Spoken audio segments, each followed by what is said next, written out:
நாமக்கல் தமிழ் சங்கத்திற்கும் காலச்சுவடுக்கும் இந்த நேரத்தில் வணக்கத்தையும் நன்றியும் தெரிவித்துக் கொள்கிறேன். பெருமாள் முருகன் சார் முதல்ல இந்த கருத்தரங்கத்திற்காக ஒரு தலைப்பில் நீங்கள் பேசணும் அப்படின்னு கேட்டுக்கிட்டப்ப நான் சிறுகதையை தான் தேர்வு செஞ்சேன். அதுக்கு ஒரு காரணம் ஒரு 10 ஆண்டுகளுக்கு முன்பு 2018 வாக்கில் தான் நான் காலச்சுவடு அப்படிங்கிற இதழை பற்றி தெரிஞ்சுக்கிறேன். வாசிப்பு பழக்கம் அப்போ தான் வருது. அப்போது வரும்போது முதுகலை தமிழ் நான் இப்போ படிச்சுட்ருக்கேன். அப்போது ஒரு தீவிரமான ஒரு இதழ், ஒரு மாற்று இதழ், சிறுகதைகள், கவிதைகள், விமர்சனம் இதெல்லாம் வரக்கூடிய ஒரு இதழ்.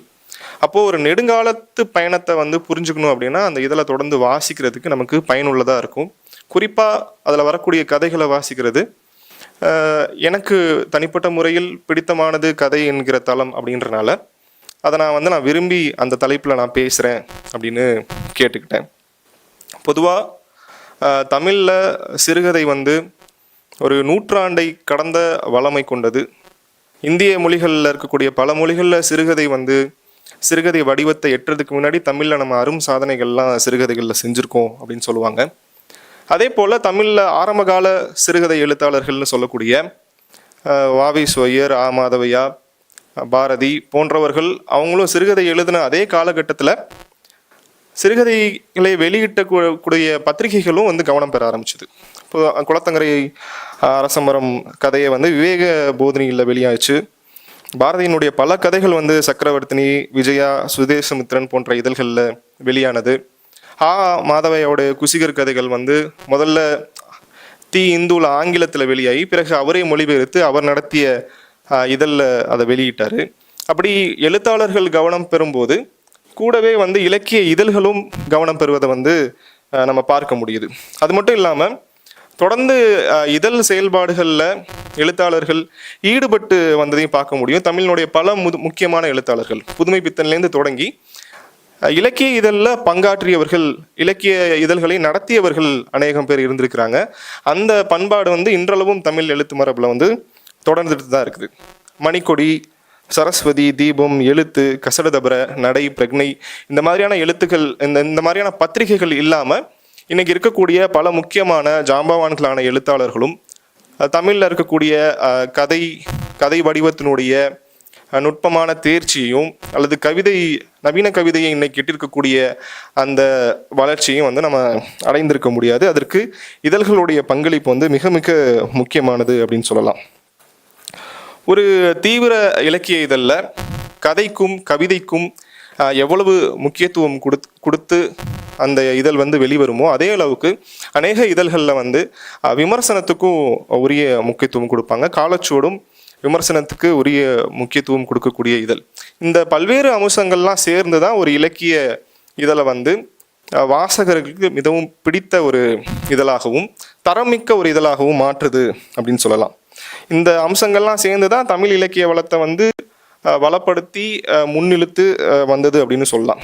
பொதுவாக இலக்கியத்துக்காக அப்படின்னு பார்க்கக்கூடிய ஒரு தரப்பு, அவர்கள் நடத்திய இதழ்கள் அப்படின்னு பல்வேறு பிரிவுகள் உண்டு. இலக்கியம் சமூகத்துக்காக அப்படின்ற ஒரு தரப்பிலிருந்து நடத்திய பல்வேறு இதழ்கள் உண்டு.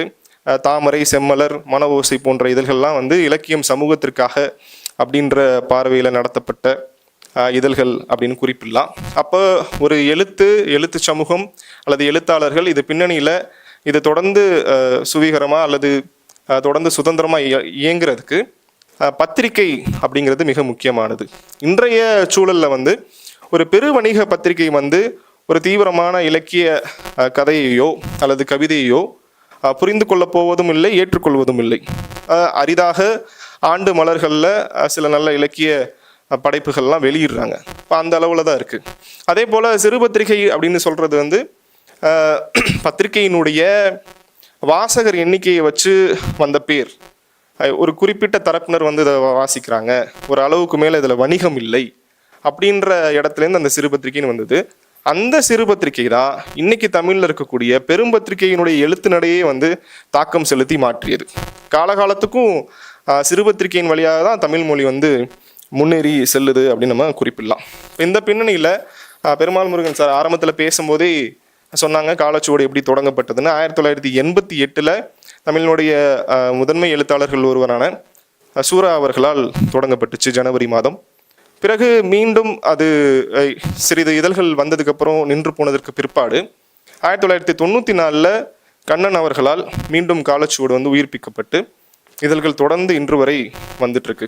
இடையில பல்வேறு ஆசிரியர்கள் மாறி இருக்காங்க, பொறுப்பாசிரியர்கள் வந்திருக்காங்க. ஆனாலும் அந்த உயிர்ப்போட தொடர்ந்து இதழ் வந்துட்டு இருக்கதை நம்ம வந்து பார்க்கலாம். ஒரு மாற்று இதழாக பொதுத்தளத்தில் பரவலான வாசகர்களையும் விற்பனையையும் கருத்தியல் ரீதியான ஒரு பெரிய தாக்கத்தையும் வீச்சையும் செலுத்தக்கூடிய ஒரு இதழ்களில் ஒன்று காலச்சுவடு இதழ். ஒரு இதழுடைய ஆன்மாவாக இருக்கிறது வந்து தலையங்கம் வந்து சிறப்பாக பேசப்படலாம். ஒரு அஞ்சலி பகுதி வந்து ஒரு முக்கியமான நபருக்கான முக்கியமான பிரியாவிடையாக இருக்கலாம், அல்லது அதில் இருக்கக்கூடிய விமர்சனங்கள் வந்து ரொம்ப காத்திரமாக இருக்கலாம். ஆனால் ஒரு இதழினுடைய மையம் அல்லது இதழினுடைய வந்து ஒட்டுமொத்த சாரம் வந்து அதில் வெளியே வரக்கூடிய படைப்புகளில் தான் அடங்கியிருக்கு அப்படின்னு நான் ஒரு படைப்பாளியாக நம்புகிறேன். ஏன்னா அந்த படைப்புகள் தான் தொடர்ந்து இதுக்கான வாய்ப்புகளையும் இதழில் கொடுத்துட்ருக்கு. கவிதை, கட்டுரை அல்லது கதை, மொழிபெயர்ப்புகள் இதெல்லாம் தான் ஒரு இதழினுடைய தரத்தை வந்து தீர்மானிக்குது. காலச்சுவடு தன்னை வந்து ஒரு முழுமையான சிறு பத்திரிகை இதழாக சொல்லிக் கொள்ளாவிட்டாலும், ஒரு மாற்று இதழ் என்று சொல்லி கொண்டாலும், இன்று எழுதக்கூடிய பல்வேறு எழுத்தாளர்களுக்கு காலச்சுவடில் ஒரு கதை வருது, ஒரு படைப்பு வருது அப்படின்றது இன்றைக்கும் வந்து ஒரு பெஞ்ச் மார்க்காக பார்க்கப்படுன்றதை வந்து நம்ம ஏற்றுக்கிட்டு தான் ஆகணும். அது வந்து தொடர்ந்து தன்னுடைய பல்வேறு ஆண்டுகளினுடைய செயல்பாடுகளின் வழியாக தனக்குன்னு ஒரு தர நிர்ணயத்தை உண்டு பண்ணி, அது சிற்றிதழ் மரபுக்கான தர நிர்ணயத்துக்கும் நேரடியாகவும் மறைமுகமாகவும் காலச்சுவடு வந்து உதவி இருக்கு அப்படின்னு நான் பார்க்குறேன். இப்போது காலச்சுவடு வந்து ஒரு 30 ஆண்டுகளாக வெளிவந்துட்டு இருக்கு. ஒரு கதைகள் கூட இல்லாமல் வெளியாகாத இதழ் இல்லை. சில இதழ்களில் 3-4 கதைகள் வந்திருக்கு. சராசரியாக 2 கதைகள் வெளியாகக்கூடிய இதழ்கள் அநேகம். அப்படி கணக்கிட்டோம் அப்படின்னா ஒரு 1000க்கும் மேற்பட்ட கதைகள் வந்து காலச்சுவடில் வந்திருக்கு. அப்போ 1000க்கும் மேற்பட்ட கதைகளை வந்து ஒரு 20 நிமிடத்தில் சுருக்கி நிச்சயமாக பேசிட முடியாது.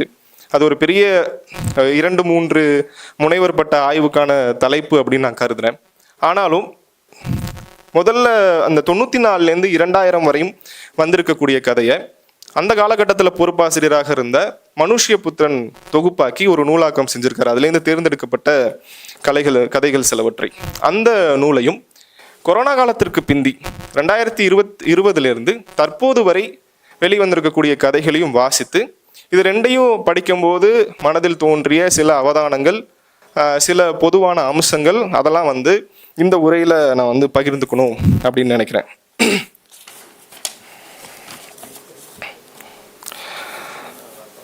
இன்று தமிழ் இலக்கியத்தில் முதன்மையாக கருதக்கூடிய பல்வேறு எழுத்தாளர்கள் எல்லாரும் வந்து அந்த 94லேருந்து ஆரம்பிக்கப்பட்ட அந்த புதிய காலச்சுவடு காலகட்டத்தில் எழுதின எழுத்தாளர்கள் பல்வேறு பேர் இருக்காங்க. அந்த தொகுப்பு நூலில் வந்து மனுஷ்யபுத்திரன் முன்னுரையில் சில இடங்களில் சொல்கிறாரு, இளம் எழுத்தாளர்கள், புதிய எழுத்தாளர்கள் அப்படின்னு இன்னைக்கு ஜெயிண்ட் நேம்ஸாக இருக்கவங்களாம் எழுதும்போது பார்க்கறதுக்கு ஆச்சரியமாக இருக்குது. ஏன்னா அந்த அளவுக்கு இந்த மாற்று சிந்தனை, மாற்று எழுத்து முறை அப்படின்னு சொல்கிறது இல்லையே, இது சராசரியாக தானே இருக்குது, இப்போ சராசரியாக எழுதக்கூடிய எழுத்து வடிவத்தில் தானே இருக்குது அப்படின்னு இன்னைய கண்ணோட்டத்திலேருந்து புரிஞ்சுக்கிறதுக்கும் ஒரு கேள்வியை உண்டாக்குது. ஏன்னா அன்னைக்கு வந்து அது புதுசாக இருந்திருக்கு. இப்படி பல்வேறு விஷயங்களை வந்து அந்த முன்னுரையை படிக்கும் போதும், அன்னைக்கு பங்களிச்ச எழுத்தாளர்களை பற்றி வாசிக்கும் போதும் அந்த தொகுப்பு வழியாக தெரிய வருது. குறிப்பாக குமார செல்வாவுடைய குருவெட்டி அப்படின்னு ஒரு கதை, ஜெயமோகனுடைய பத்மவியூகம், பெருமாள் முருகன் அவர்களுடைய நீர் விளையாட்டு, பாவேவுடைய மலையின் குரல் தனிமை, இந்த மாதிரி பல்வேறு கதைகள் வந்து முத்திரை கதைகளாக இருக்குது. இன்றைக்கும் அவங்கள வந்து அந்த கதைகளை வைத்து நாம் நினைவுபடுத்தி கொள்கிறோம்.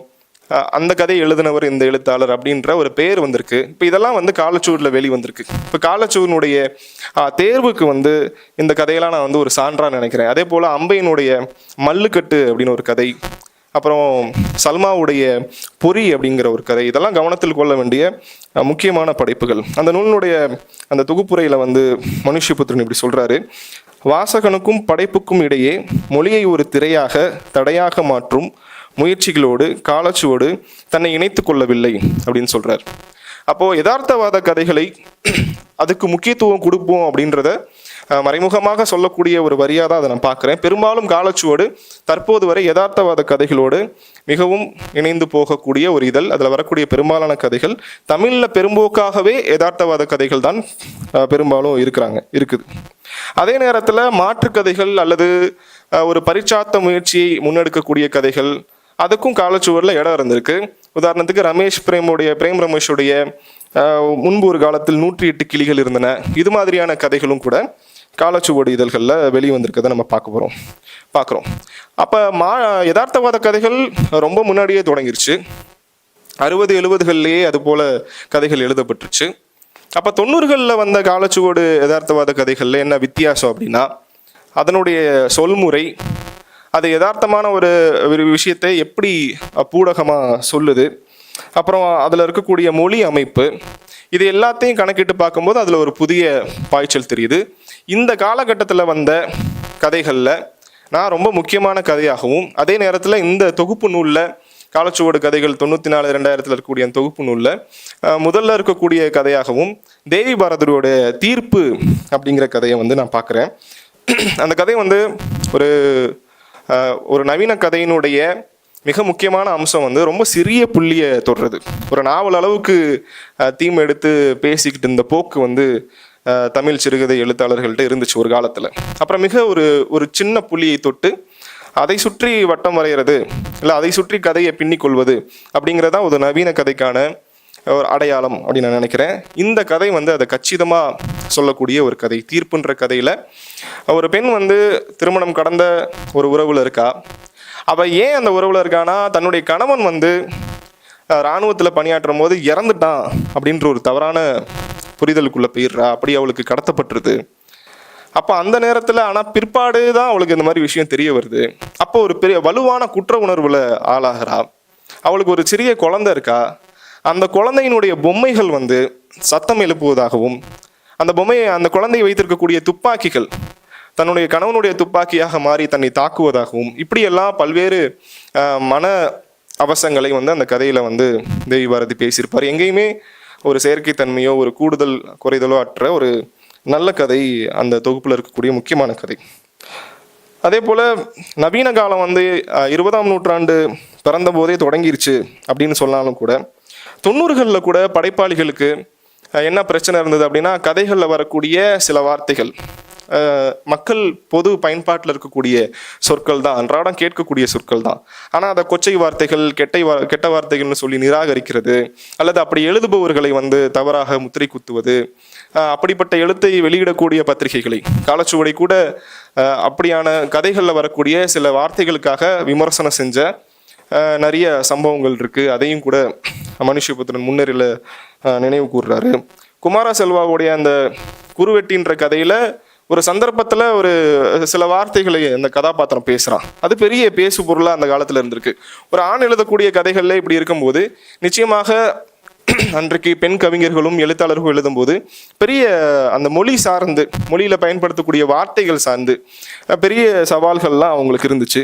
ஆனால் காலச்சுவடு என்றைக்குமே அப்படியான போக்குக்கு எதிராக தான் இருந்திருக்கு. எழுத்து சுதந்திரத்தில் காலச்சுவடு எவ்வளவு தீவிரமாக இருந்திருக்கு அப்படின்றத, அந்த மாதிரியான சொற்களையும் அந்த மாதிரியான எழுத்து முறைகளையும் டேபு அப்படின்னு நினச்சிட்டு இருந்த காலகட்டத்தில் தைரியமாக அதை வெளியிட்டு அதை ஆதரித்ததுலேருந்து காலச்சுவனுடைய அந்த சுதந்திர மனப்பான்மையை நம்ம புரிஞ்சுக்கலாம் அப்படின்னு நினைக்கிறேன்.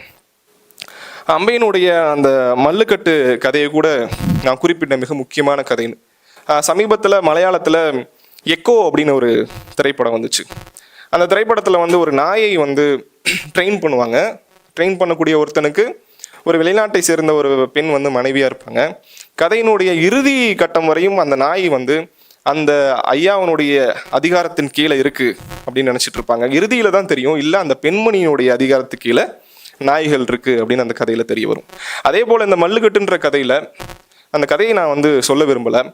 2 இசையில் பெரிய பாட்டுக்காரர்கள், ஜாம்பவான்கள், தன்னுடைய மனைவி தன்னை விட அதிக திறமையாக பாடுகிறார் என்பதால் தான் மட்டுமே அவங்கள வீட்டில் வச்சுட்டு வெளியே போய் பாடிக்கிட்டு இருப்பார் சண்முகம்ன்ற ஐயா. ஆனால் அவருக்கு தெரியும், அவருக்கு எங்கெங்கே பிசுறு தட்டுது, தான் எங்கெங்கே தவறு செஞ்சுருக்கோம் அப்படின்னு தெரியும். ஆனால் பொதுவில் யாரும் கண்டுபிடிக்காம அதில் திருப்தியாக வந்துடுவார். வீட்டுக்கு அவரால் அன்று உறங்க முடியாது. மனைவியை எழுப்பி நான் இந்த இடத்துல தப்பு பண்ணேன் அதை பாடி காட்டுப்பாங்க. அந்த அம்மா எந்த பிசுறுமே இல்லாமல் பாடுவாங்க. அவரோட பல மடங்கு சிறப்பாக பாடுவாங்க. ஆனால் அதை வந்து அறைக்குள்ளே மட்டுமே வச்சுக்குவார். ஒரு நாள் என்ன ஆகிடும் அப்படின்னா, அவருடைய சிஷியர்கள்லாம் பெருக பெருக ஒரு கச்சேரியில் வந்து எதேச்சியாக அவங்க பாடுற மாதிரி ஆயிரும். அவரால் அதுக்கு மேலே அதை தடுக்கவே முடியாது. அப்போ வந்து அம்பை எழுதி இருக்கக்கூடிய போக்கு வந்து எனக்கு அந்த திரைப்படத்தை நினைவூட்டுச்சு. இவர் வந்து வெளியே போய் பல சாதனைகள் புரிஞ்சுதான் நினச்சிட்டு இருந்தார் இவ்வளோ நாள். ஆனால் அவரு தான் இவங்களுடைய கண்ட்ரோலில் இருந்திருக்காங்க. அப்படி ரொம்ப முக்கியமான கதைகள்லாம் வந்திருக்கு. அப்புறம் இன்றைக்கும் சூத்திரதாரி நம்ம எம் கோபாலகிருஷ்ணன், யுவன் சந்திரசேகரன், பெருமாள் முருகன், இவங்கெல்லாம் அன்றைக்கு இளம் படைப்பாளிகளாக காலச்சுவடு இதழ்களில் கதை முதலிய கட்டுரைகள் கவிதைகள்லாம் பங்களிச்சுட்டு வந்திருக்காங்க. இன்றைக்கும் பங்களிக்கிறாங்க. அது இதழ் மேலே அவங்களுக்கு எவ்வளவு பற்று இருந்தால், இல்லை எவ்வளவு அந்த இதழ்களில் சுதந்திரம் இருந்தால் அது இன்றைக்கும் தொடருது அப்படின்றத வந்து பார்க்க முடியுது. அதே போல் சமீபத்தில் காலச்சுவடு இதழ்களில் 2020க்கு பிற்பாடு, இந்த பெருந்தொற்று காலத்துக்கு பிற்பாடு யதார்த்தவாத கதைகள் தான் மீண்டும் தமிழில் ஆட்சி செய்யுது அப்படின்னு கருதுகிறேன். பல்வேறு இதழ்களில் இல்லை பல்வேறு சிறுகதை தொகுப்பில் வாசிக்கும் போது அதுதான் மனசில் வந்து முழுமையாக இருக்குது. அப்படி யதார்த்தவாத கதைகள் இருந்தாலும் அதில் மாயத்தன்மையை, இந்த காலத்துக்கு ஏற்ற மாதிரியான மாற்றத்தை நிகழ்த்தி பார்க்கக்கூடிய கதைகளையும் வாசிக்க முடிஞ்சது. குறிப்பாக குமாரானந்தனுடைய ஜனவரி 2021 வெளியான மகாமாயா அப்படின்ற ஒரு சிறுகதையாக இருக்கட்டும், யுவன் சந்திரசேகருடைய ஒரு நாளும் இன்னொரு நாளும் பிப்ரவரி 2020 வெளியான கதையாக இருக்கட்டும், இதெல்லாம் வந்து அத்தகைய எல்லையில் நிற்கக்கூடியது தான். மாயையில் இருப்பது வந்து அந்த கதைகளில் காலமா அல்லது கதாபாத்திரங்களா, இல்லை அது அனைத்தையும் தாண்டிய கதை மாந்தர்களின் புரிதலா அப்படின்ற கேள்வியோடையே பயணிக்கக்கூடிய கதைகள். ஆனால் வந்து அந்த கதைகள் வந்து மாயையாக இல்லை அப்படின்றது அதனுடைய சிறப்பு. அதே போல் காலச்சுவனுடைய தொடர்ச்சியான கதை தேர்வுகள்லேருந்து பார்க்கும்போது ஒரு அவதானம், ஒரு அப்சர்வேஷன் வந்து தொடர்ச்சியாக என் கண்ணில் அந்த விஷயம் பட்டுட்டே இருக்குது. அது என்ன அப்படின்னா, தமிழ் நிலத்தை தாண்டி கணிசமாக அந்நிய நிலங்கள் அல்லது நம்ம நிலத்துக்கு பரிச்சயம் இல்லாத இடத்தை சார்ந்த கதைகளை வந்து நம்ம வாசிச்சுக்கிட்டே இருக்கோம் காலச்சுவரில். அதை எழுதிக்கிட்டே இருக்காங்க. அது புலம்பெயர்ந்தவர் தன்னுடைய வாழ்க்கையை அங்கே ஒரு தமிழர் போய் ஒரு அந்நிய நிலத்தில் அல்லது ஒரு அங்கே தான் எப்படி தகவமைகிறோம் அப்படின்றத பற்றி எழுதின கதைகளாக மட்டுமே இல்லாமல், அந்த நிலத்தில் நடக்கக்கூடிய கதைகளே, அதில் தமிழ் கல்ச்சரோ அல்லது தமிழனோ இல்லை தமிழ் சார்ந்த எந்த விஷயங்களோ, நிலம் புலம் எதுவுமே இல்லாமலே கூட நிகழக்கூடிய பல கதைகள் காலச்சுவரில் இடம்பெற்றிருக்கு. ஆனால் அப்படி இருக்கும்போது ஒரு விஷயம் வந்து என்ன நடக்குது அப்படின்னா, ஒரு மொழிபெயர்ப்பு கதையை வாசிக்கக்கூடிய ஒரு தன்மையை வந்து நேரடி கதைகளே கூட கொடுத்துருது. உதாரணத்துக்கு நாகரத்னம் கிருஷ்ணா எழுதின கொரோனா பூனை அப்படின்ற ஒரு கதை, கலாமோகன் எழுதின நாவல் எழுதுவதில் எனக்கு விருப்பமே இல்லை அப்படின்ற கதை, அதெல்லாம் ஒரு சான்றா சொல்லலாம். அதே போல் எஸ்ரா வந்து ரொம்ப ஒரு நல்ல கதை, அது ஜனவரி 2020 எழுதியிருக்காரு, தண்ணீரின் திறவுகோல் அப்படின்னு ஒரு கதை. அந்த கதையில் வந்து போர்ஹே ஒரு கதாபாத்திரமாக புகழ்பெற்ற எழுத்தாளர் வரார். அவரோட ஒரு தமிழ் மாணவன் வந்து சந்திச்சு உரையாடுறான். கவிதை குறித்து அவங்க பேசுகிறாங்க. அப்போ கவிதை குறித்து பேசும்போது இந்திய பண்பாடு, இந்திய கலாச்சாரம் இதெல்லாம் அதில் பேசுகிறாங்க. அந்த விஷயம் வந்து அந்த கதையை இந்திய நிலப்பரப்புக்கு கொஞ்சம் அணுக்கமாக்கி அது ஒரு மொழிபெயர்ப்பு கதை அப்படின்ற தன்மையிலேருந்து தப்பிக்குது அப்படின்னு நான் நினைக்கிறேன். அதே போல் கண்ணன் அவர்கள் வந்து இந்த விஷயத்தை காலச்சுவரில் எப்படி தொடர்ந்து வந்து வேற்று நிலமும் அல்லது புலம்பெயர்ந்த தமிழர்களுடைய எழுத்துக்களும் இடம்பெற்றுட்டே இருக்குது அப்படின்றத வந்து இலக்கிய உறவின் பாலம் கொழும்பு சந்திப்பு ஜூன் 2024 பேசியிருக்காரு. 1994 மீண்டும் வெளிவந்த காலச்சுவடு முதல் இதழிலேயே தமிழகத்துக்கு அப்பாலான எழுத்துக்களுக்கு முக்கியத்துவம் அளிக்கப்படும் என்பது அறிவிக்காமலே உணர்த்தப்பட்டது அப்படின்னு குறிப்பிடுறாரு. அது வந்து இன்றளவும் தொடர்ந்துட்டே இருக்கு அப்படின்றத பார்க்குறோம். காலச்சுவடு இதழில் வந்து வெளியான மொழிபெயர்ப்பு கதைகளும் வந்து ரொம்ப முக்கியமானவை அப்படின்னு நான் சொல்லிக்க விரும்புகிறேன். குறிப்பாக வந்து ஜி குப்புசாமி, குளச்சல் யூசுப், அகில நெத்திராஜ், கண்ணையன் தட்சிணாமூர்த்தி, முத்துலிங்கம், இப்படி பல்வேறு நபர்கள் வந்து தொடர்ந்து மொழிபெயர்ப்பு கதைகள் வழியாக அதில் பங்களிச்சுட்டே இருக்கிறாங்க. அதில் வந்து ஜி குப்புசாமி தமிழ் படுத்தின ரேமன் கார்வருடைய இறகுகள் அப்படின்னு ஒரு கதை, அண்ணாதுரை மொழிபெயர்த்த மார்க்கேசனுடைய பெரிய இறக்கைகள் கொண்ட கிழவர் அப்படின்ற கதையெல்லாம் சிறப்பானவை. இருந்தாலும் இந்த மொழிபெயர்ப்பு கதைகளில், குறிப்பாக காலச்சுவரில் வரக்கூடிய மொழிபெயர்ப்பு கதைகளில் எனக்கு என்ன தோன்றுறது அப்படின்னா, தமிழில் நிகழ்த்தப்பட்ட சிறுகதை சாதனைகள் அப்படின்ற அந்த பிரம்மாண்டத்துக்கு முன்னாடி இந்த மொழிபெயர்ப்பு கதைகள் என்னை வியக்க வைக்கவோ அல்லது புதுமைப்படுத்தவோ இல்லை அப்படின்னு எனக்கு ஒரு வாசகனாக தோணுது. அது வந்து பெருமைப்படக்கூடிய ஒரு விஷயம் தான் நினைக்கிறேன். ஏன்னா பல்வேறு இதழ்கள் வந்து மொழிபெயர்ப்பு கதையினுடைய தரத்தை நம்பி அந்த ஒரு குறிப்பிட்ட இதழை வந்து அதனுடைய பலம் இருக்குன்னு நினைச்சிட்டு இருக்கும்போது, மொழிபெயர்ப்பு கதைகளை விட நேரடி கதைகள் சிறப்பாக அமைகிற ஒரு இதெல்லாம் வந்து நான் காலச்சுவடை பார்க்குறேன். தொடர்ந்து கண்ணன் அவர்கள் தன்னுடைய பேட்டிகளில் குறிப்பிட்டே வர மாதிரி காலச்சுவடு என்றுமே வந்து படைப்புகளுக்கு அங்கே பற்றாக்குறை ஏற்பட்டதில்லை அப்படின்னு அதை சொல்றாரு.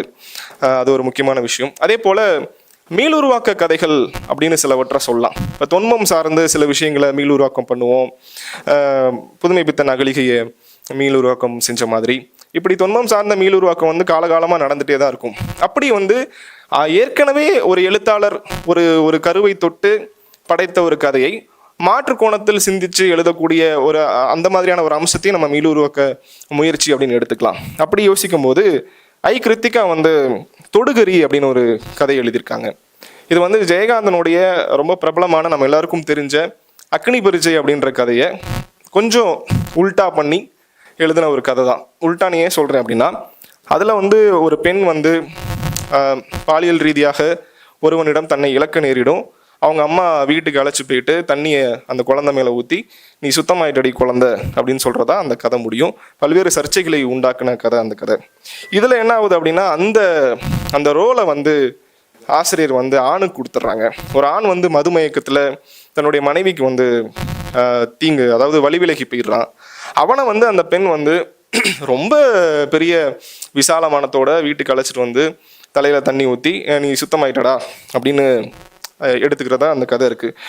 ஓஷோ பாணிலான அந்த பொண்ணை வந்து கேள்விப்படுறதே அபூர்வம் தான் அப்படின்னாலும் அந்த முயற்சிக்கு வந்து காலச்சுவடு வந்து இடம் கொடுத்துருக்குறது. அதில் என்ன பிரச்சனைனா, இந்த மாதிரியான கதைகளில் இந்த முடிவை ஏற்கனவே நெஞ்சில் சுமந்துக்கிட்டு அதை சுற்றி இந்த கதையை வந்து வடிவமைச்ச மாதிரி இருக்குது. அது ஒரு பிரச்சனை. ஆனாலும் இப்படியான முயற்சிகளுக்கு இடம் இருக்குது. அதே போல் கதை வடிவத்தில் இன்னும் என்னென்னலாம் இருக்குது, ஒரு சிறுகதை, நெடுங்கதை, நீள்கதை அப்படின்னு பல்வேறு பேர் வச்சுக்கிட்டாலும் இது வந்து ஒரு 5 பக்கத்துக்கு மேலே போகிற ஒரு கதை வடிவம். 50 பக்கத்துக்கு மேலே போச்சு அப்படின்னா குறுநாவல் அப்படின்னு நம்ம வடிவப்படுத்திடுறோம். அப்போது அதுக்கும் கீழே சொல்ல முடியுமா ஃப்ளாஷ் ஃபிக்ஷன், மைக்ரோ ஃபிக்ஷன், இப்படி பல்வேறு வகைமை ஆங்கிலத்தில் இருக்கிற மாதிரி தமிழ்லையும் வந்து குறுங்கதை முயற்சிகள், நுண்கதை முயற்சிகள், இது எல்லாத்துக்கும் காலச்சுவடு வந்து இடம் கொடுக்கறத பார்க்க முடியுது. ஒரு நுண்கதையை மட்டும் நான் இங்கே குறிப்பிடணும்னு நினைக்கிறேன். சுஜித் லெனின் எழுதினது. வால்மீகியும் கம்பனும் முதலில் சாலையோர தேனீரகத்தில் சந்தித்து கொண்டனர். அந்தியின் குளுமை அவர்கள் உடலின் மீது நடுங்கி கொண்டிருந்தது. அவர்கள் காரசாரமாய் வெங்காயத்தின் விலையேற்றத்தையும் புடலங்காயின் வளைவையும் பற்றி 4½ நாழிகை உரையாடினர். இறுதியில் கட்டியணைத்து விடை பெறும் வரை மறந்தும் கூட ராமாயணம் பற்றி இருவரும் பேசிக்கொள்ளவே இல்லை அப்படின்னு ஒரு நுண்கதை. இந்த மாதிரி பல்வேறு முயற்சிகளுக்கு காலச்சுவடு இடம் கொடுக்கறத பார்க்க முடியுது. அதே மாதிரி நீண்ட காலமாக ஒரு ஆசிரியர் எழுதிக்கிட்டே இருப்பார். ரொம்ப தரமான படைப்புகளை கொடுத்துட்டு இருப்பார். ஆனால் கவனம் கிடைக்காம இருக்கும். அப்படி கவனம் கிடைச்ச ஒரு சமீபத்திய கதை வந்து மரண ரூசி அப்படின்னு ஒரு கூர்மையான சிறுகதை. அதை எழுதினவர் வந்து கவிபித்தன் அப்படின்றவர். ரொம்ப முக்கியமான படைப்புகள்லாம் எழுதியிருக்காரு. அவர் வந்து இந்த கதையின் வழியாக சமீபத்தில் ரொம்ப கொண்டாடப்பட்டார். அப்போ இலக்கிய ஆகிருதிகள் மூத்த படைப்பாளர்கள் அல்லது நெடுங்காலமாக எழுத்தில் இயங்கி வரவங்க அவங்களுடைய கதைகளை மட்டும்தான் தேர்ந்தெடுக்கணும் அப்படிங்கிற அம்சம் இல்லாமல் ஒரு வித்தியாசமான ஒரு கதை தேர்வை 2025 மார்ச் இதழில் பார்க்க முடிஞ்சுது. அது வந்து ரொம்ப முக்கியமான ஒரு சிறுகதை, காந்தி புன்னகைக்கிறார் அப்படின்னு ஒரு சிறுகதை. அதை எழுதின பையன் சாகுல் அமீது அப்படின்ற பையன் 3ஆம் ஆண்டு இளங்கலை தமிழ் படிக்கக்கூடிய ஒரு மாணவன். அந்த கதை வந்து காந்தியை சுட்டு கொன்ற கோட்ஸே தூக்கில் தொங்க இருக்கிறான். தூக்கில் தொங்க இருக்கிறதுக்கு முன்னாடி அவன் என்ன மாதிரியான சிந்தனைகளில் பீடிக்கப்பட்டான், அலைக்கடிக்கப்பட்டான் அப்படிங்கிறத அந்த கதை. அவன் என்ன சிந்திச்சுட்டு இருந்திருப்பான் அப்படின்றத சுற்றி தான் அந்த கதை. அதுலேருந்து நான் வேறு எதுவுமே சொல்ல விரும்பலை, ஏன்னா அதை நீங்கள் கட்டாயம் வாசித்து தெரிஞ்சுக்கணும். அப்போ அந்த கதையை வந்து காலச்சுவடு வெளியிட்டு இருந்துச்சு. அது அந்த பையனுடைய முதல் சிறுகதை. அந்த கதை தந்த நம்பிக்கையில் சாகுல் அமீதுடன் நான் பேசி அவருடைய 2வது கதையான காஃப்காவின் காதுகளை வாங்கி சீர்மையினுடைய முதல் இதழில் வெளியிட்டேன். இப்போ அவ்வளவு புதிய இளைஞர்களுக்கும் காலச்சுவடு வந்து வாய்ப்பளிச்சதை பார்க்க முடியுது. அதே போல் காலச்சுவடு இதழில் வெளியாகக்கூடிய பலதரப்பட்ட கதைகள், பல்வேறு நபர்கள் எழுதின கதைகள், பெண்கள், ஆண்கள் எல்லோரும் எழுதின கதைகள், புலம்பெயர்ந்தவர்கள் அல்லது நமது நாட்டிலே வசிப்பவர்கள், பலதரப்பட்ட வயதை சேர்ந்தவர்கள் எழுதின கதைகள் எல்லாத்துலேயும் பொதுவான ஒரு அம்சமாக நான் பார்க்குறது வந்து காலச்சுவடு ஆசிரிய குழு அல்லது அந்த தேர்வு குழு மெல்லுணர்வு சம்பந்தப்பட்ட கதைகளுக்கு அதிக முக்கியத்துவம் கொடுக்குதோ அப்படின்றத வாசிக்கும் போது தோணுது. ரொம்ப ஒரு தீவிரமான தடாலடியான கதைகள் அப்படியும் சிலது இருக்கு. செங்கதிர் எழுதின எதிரி மாதிரியான சில அரசியல் கதைகளும் இருக்கிற இடத்துல மெல்லுணர்வு சம்பந்தப்பட்ட கதைகளே வந்து அதிகமான காலச்சுவடினுடைய இதழ்களை வந்து நிரப்பிக்கொள்கின்றன அப்படின்றத பார்க்க முடியுது. இதெல்லாம் ஒரு பொது பண்பாக இருந்தாலும் இது நல்ல கதைகளை சுந்தர ராமசாமி அவர்கள் ஆசிரியராக இருந்தாலும் சரி, அப்புறம் மனுஷ்யபுத்திரன், தேவி பாரதி, சுகுமாரன், அரவிந்தன், இப்படி பல்வேறு நபர்களுடைய முக்கியமான எழுத்தாளர்களுடைய ஆசிரியத்துவத்தின் கீழே வந்தக்கூடிய கதைகள் இருக்கக்கூடிய பொது பண்பா இந்த மெல்லுணர்வு சம்பந்தப்பட்ட கதைகளை தான் இருக்குன்னு நான் பார்க்குறேன். இந்த உரையை வந்து முடிக்கிறதுக்கு முன்னாடி இதுலேருந்து எனக்கு ரொம்ப பிடிச்ச, அதாவது ஜெயின்ஸ்ன்னு சொல்லக்கூடிய மாஸ்டர்ஸ் எழுதின கதைகளை தவிர்த்து இளம் எழுத்தாளர்கள் எழுதின சில கதைகளை மட்டும் நான் வாசிக்கலாம்னு நினைக்கிறேன். அமுதா ஆர்த்தி என்கிற எழுத்தாளர் எழுதிய அவளது உடைமறைக்காடும் வெட்டுக்கத்தியும் அப்படிங்கிற கதை, விஜயராவணன் எழுதின ஆரையில் நெடுங்குடி, ஆசி கந்தராஜா எழுதிய நரசிம்மம், KN செந்தில் எழுதிய ஆலம் அப்படிங்கிற நெடுங்கதை, அப்புறம் குமாரானந்தன் எழுதின மகாமாயா, இடலாக்குடி ஹசன் எழுதின பூனையின் தவம், சுஜாதா செல்வராஜ் எழுதிய சங்கு, இது போன்ற கதைகள் ஒரு 20 ஆண்டுகள் கழித்து இப்போ இருக்கக்கூடிய கதைகளையும் ஒரு தொகுப்பு நூலாக்கினால் 20 ஆண்டுகள் கழித்து இதை படித்து பேசக்கூடியவர்களுக்கு இப்போதும் இவங்க இந்த மாதிரி எழுதுறாங்களே அப்படின்ற ஒரு பெஞ்ச் மார்க்கை கிரியேட் பண்ணணும்னு நினைக்கிறேன். ஏன்னா இதை எழுதியவர்கள் மீதெல்லாம் பெரிய நம்பிக்கை எனக்கு இருக்கிறது. காலச்சுவடு 500வது இதழையும் நோக்கி பயணிக்க வேண்டும் என்று கூறி நல்ல வாய்ப்புக்கு விடை கூறி நன்றி கூறுகிறேன்.